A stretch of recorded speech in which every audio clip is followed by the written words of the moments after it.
শরীরে বিভিন্ন কারণে পুড়ে যেতে পারে, কখনো আগুনে পুড়ে যেতে পারে।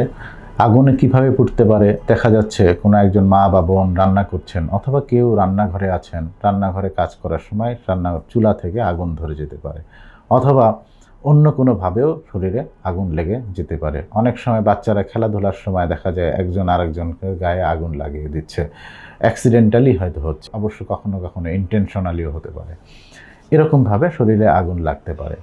আবার অনেক সময় দেখা যায়, বিশেষ করে বাচ্চাদেরকে পায় যে গরম পানি, গরম তেল, গরম সুজি এই সমস্ত দিয়ে, বা গরম দুধ বা গরম চা এই সমস্ত দিয়ে পুড়ে আমাদের কাছে আসছে। আবার আমরা অনেক ক্ষেত্রে পেয়ে থাকি ইলেকট্রিক বার্ন। ইলেকট্রিক বার্নের ক্ষেত্রে কমনলি যে হিস্ট্রিটা থাকে, বিশেষ করে যারা বৈদ্যুতিক তারের কাজ করে বা বৈদ্যুতিক সংযোগের কাজ করে, অথবা ডিশের লাইনের কাজ করে, অথবা ইন্টারনেটের লাইনের কাজ করে, তারা পোলের কাছাকাছি কাজ করে এবং পোলের উপরে দাঁড়িয়ে বা কোনো ময়ের উপর দাঁড়িয়ে কাজ করছে বা কোনো ছাদের উপর দাঁড়িয়ে কাজ করছে, তখন হাই ভোল্টেজ ইলেকট্রিক ওয়্যারের সাথে কন্ট্যাক্ট হয়।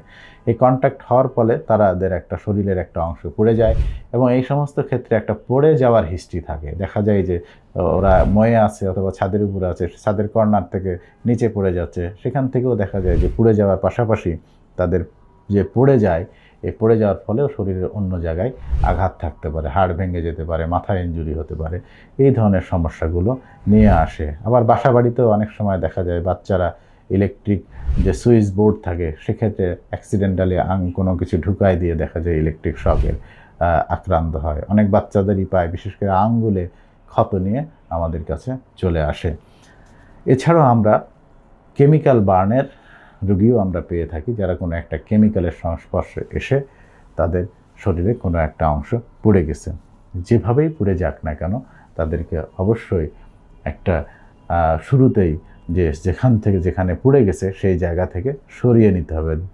আসলে কথা হচ্ছে, যেভাবেই পুড়ে যাক না কেন, পুড়ে যাওয়া স্থান থেকে আগে রোগীকে সরাতে হবে, এবং যে বার্নিং প্রসেসটা সেটা স্টপ করতে হবে। তার মানে হচ্ছে, তার গায়ে যদি পোড়া জামা থাকে বা যেটা পুড়তেছে সেই রকম ড্রেস থাকে, তাহলে সেটা রিমুভ করতে হবে, গায়ে পানি ঢালতে হবে, বা ও যেখানে বার্নিং প্রসেস বিদ্যমান সেই জায়গাটা থেকে আগে তাকে সরিয়ে গায়ে পানি ঢালতে হবে। স্বাভাবিক তাপমাত্রার পানি 15 থেকে 20 মিনিট গায়ে ঢালবেন, এরপরে হচ্ছে নিকটস্থ হাসপাতালে নিয়ে যাবেন। অতিরিক্ত ঠান্ডা পানি দিবেন না। এবং অনেকে দেখা যায় যে টুথপেস্ট বা অন্যান্য বিভিন্ন রকম জেলি অথবা ডিম লাগায় নিয়ে আসেন, যেটা সঠিক নয়।